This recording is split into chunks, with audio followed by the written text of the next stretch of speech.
Arsenal, Arsenal, Arsenal, Arsenal. 12 points dropped out of 12. I mean, we've been given so many lifelines with this fourth place, and we keep throwing it away. I mean, don't get me wrong, the other teams are doing the same thing, which is like remarkable. No one's decided to pull away. Tottenham have been saying, come get us, and then none of us have, like Chelsea, Arsenal, Man United, none of us are going, okay, cool, we'll take advantage of it. We should be third by now. As it stands, at the 12 points, all we needed was 4. Who would have said we'd have got no points out of Leicester, out of Everton, out of Wolves, and out of Crystal Palace? Who would have said that? Nil points.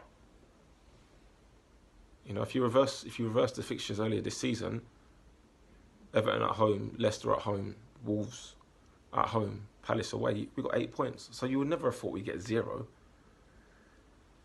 It makes you wonder. I'm concerned that it's going to take years for the Emerys philosophy to come across. Look, it's taken Liverpool and Tottenham time with their managers to build, and you can't argue that they're being successful at the moment with what they're doing. Now, the argument's always there, but they haven't won anything. Liverpool have got to the Champions League semi-final twice in 2 years, which we haven't done for 10 years.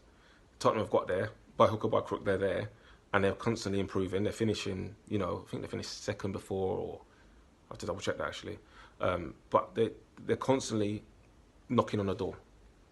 We're behind them, and we need time now to let our managers' toughness philosophy really come into play, because I just don't think the mollycoddled players that we've got, that we had under Wenger, have it in them to really fight for this manager throughout a whole season. So he's not getting the players that he wants. But it's going to take time. It's going to take time. It's not about a yellow card or 2 yellows yesterday. It's a much bigger picture than that. So I think as well, like, we need to understand the reason why it's going to take time is because you can't have a clear out straight away, because we don't have the funds to bring in people. And football's a business. Your biggest commodity is your players. Yes, we all love our players, right? And we're emotionally invested in them, but there is a time when they get moved on. If that time is very early in their career, I'm not talking about Henry when he was 29 or Dennis when he was 37, I'm talking about a time when you look at them, if they're going to leave Arsenal, make sure we get good money for them. No one could tell me that Aaron Ramsey, Jack Wilshere and Alexis Sanchez, no one would have told me 3 years ago that those guys would have left Arsenal for a combined total of fuck all. Or Henrik Mkhitaryan, if you want to put it like that.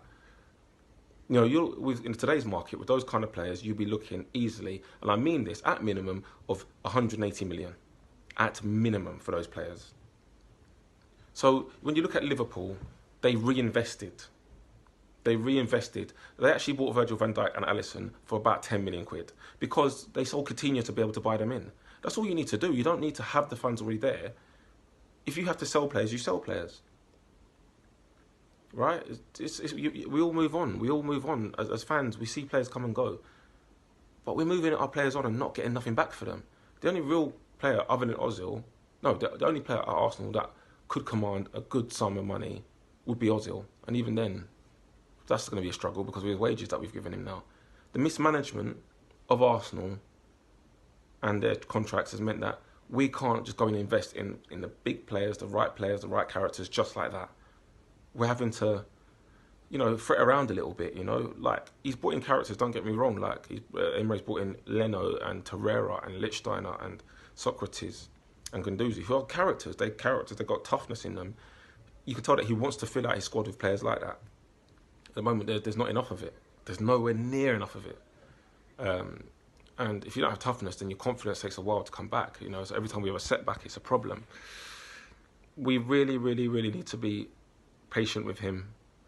For now, though, hopefully he can do something against Valencia, because that's all that matters now. We should get 6 points out of the last 6 anyway, but it might not matter. We need to get to that final of the Europa League to give ourselves a chance. It's a hard review to do today. It's a very disappointing review that I'm having to give. I didn't expect it to be like this. Like I said earlier, you play Everton, and Wolves and Palace and Leicester earlier in the season, we got 8 points out of those games. And then to come and get 0, and the reverse of it is very, very heartbreaking, in fact. I don't know. It's going to be tough. It's going to be tough. But we have to dust ourselves down and say football's a big tyre. It keeps turning. We need to keep going. Valencia now on Thursday night. Hopefully we're set up in a way where we can do the business and hopefully get it done before we head out there, because I don't really want us having to go nick something out there, because I don't think we'll do it.